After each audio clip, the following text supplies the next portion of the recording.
প্রবাসী ভাই বোনদের কাছে আমার অনুরোধ নয়, এটা দাবি, আমার এই ভিডিওটা ঝড়ের গতিতে শেয়ার করবেন। আজকে এয়ারপোর্ট নিয়ে একটু গুরুত্বপূর্ণ কথা বলবো। আমাদের এয়ারপোর্টের নাম হযরত শাহজালাল বিমানবন্দর। এটা কে রেখেছে?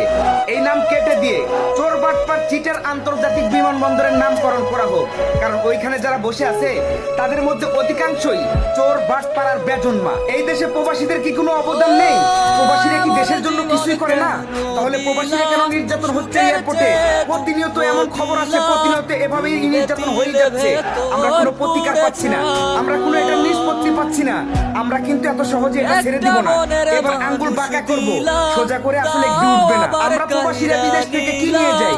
হিরোইন, ফেন্সিডিল, ইয়াবা, নাকি ঝর্ণার পাহাড়, মোবাইলের দোকান? আমরা সামান্য আমাদের কষ্টের উপার্জিত টাকা দিয়ে কিছু মাল সামান নিয়ে যাই, সেটাকে লাগেজ কেটে চেক করতে হবে। তোদেরকে কে দিয়েছে অথরিটি? কে দিয়েছে সাহস? আমাদের কষ্টের উপার্জনের টাকা দিয়ে কেনা ব্যাগ তোদেরকে কেটে দেখতে হবে। 2 কোটি প্রবাসী আমরা প্রবাসী আছি, আমাদের দেশে 2 কোটি প্রবাসীদের পরিবার আছে। প্রত্যেকটা প্রবাসী পরিবারের কাছে আমার অনুরোধ থাকবে, প্রত্যেকটা ঘর ঘর থেকে 2 জন করে মানুষ এয়ারপোর্টে যাবেন। এয়ারপোর্টে